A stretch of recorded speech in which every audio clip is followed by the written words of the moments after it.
do I create a cosmetic formula? Well, first I think about what I want to do, and then I will think about what product I want it to be. Then I'll look at my existing ingredients and pick out ones that may work. If I want to try something new, I'll look at the supplier websites and filter by ingredient types and read up on them, not just on one website, but on multiple, including the creator manufacturer's website. I'll research what it does and take note of the ingredients that could work for my formula, taking into account heat tolerance, pH requirements, and anything else of note. I'll then start compiling my ingredients list. No percentages just yet, just a list of ingredients I want to include. Once I have a list of the desired ingredients, based on the supplier information on recommended usage rates and tolerances, I will determine percentages. If you have water in your formula, leave that until last, as this will make up whatever percentage is left to make 100. Make sure you read about your ingredients thoroughly.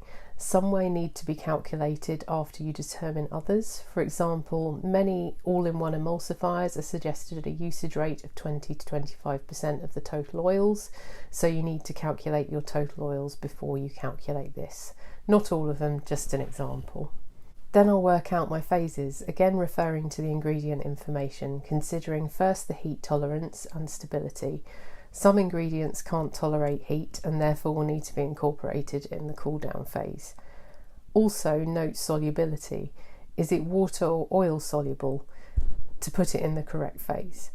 Does the ingredient need to be prepared in advance, for example, hydrating hyaluronic acid into a stock?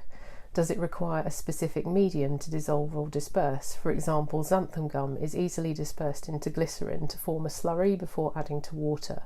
This prevents clumping. Another example would be salicylic acid, which does not readily dissolve in all solutions. So if using this in my formula, I'd include some propanediol to dissolve it in prior to adding to the formula. All information like this is available from good ingredient suppliers. Lastly, once everything is in phases, I take note of any pH requirements of any ingredients so that I can ensure I have pH solutions ready to balance the formula. The first time that I make a formula, I'll pH test at the very end. This helps me see what pH it naturally rests at and by how much it requires adjusting in either direction. I'll then note down how I adjusted, and then next time I make it, I'll adjust before adding the pH sensitive ingredients so they're not exposed to non-pH ideal conditions during the formulation process. Now I have my formula, I tend to make 3 to 4 bottles or jars of it and perform stability tests. For one, I'll use it as normal until it runs out and note any changes along the way. For the second, I leave it on a shelf at room temperature for 6 to 12 months. For the third and fourth, I'll normally perform freeze-thaw testing. This is freezing for 24 hours, thawing for 24 hours at room temperature, and then repeating 3 times. Note that in a lab you'd have an incubated phase, but at home without a fridge style incubator this is difficult. That said, those are available. For all samples I do intermittent microbiome testing, and for this I use my dip slides and slide incubator, and I do this during all stability testing. Note that the microbiome testing is only relevant for aqueous products. Anhydrous products don't provide a suitable environment for bacteria and mould. The microbiome home test is designed to check your preservative efficacy so that you can be confident of it passing challenge testing at a lab if you wish to submit it so that you can sell your finished product. Record all of your results and any changes along the way, such as texture changes, smell changes, colour changes, etc.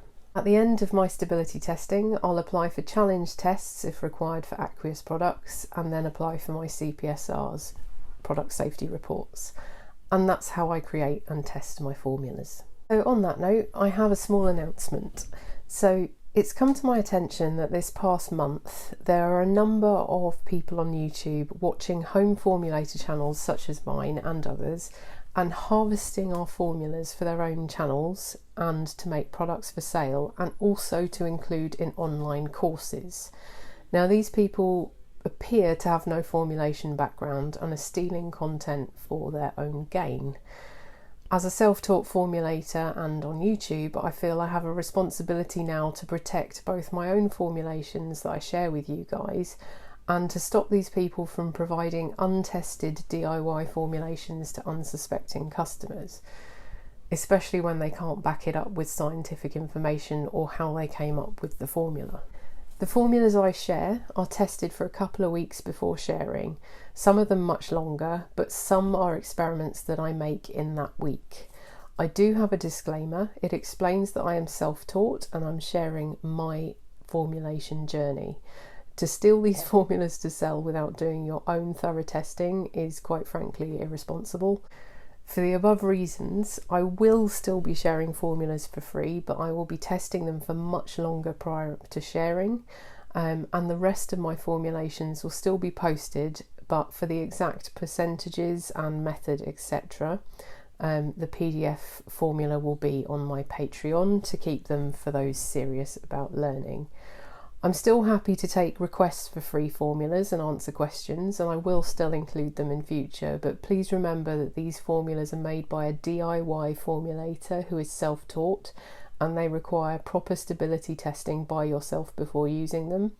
I share them to share my learning journey and hopefully help you with yours.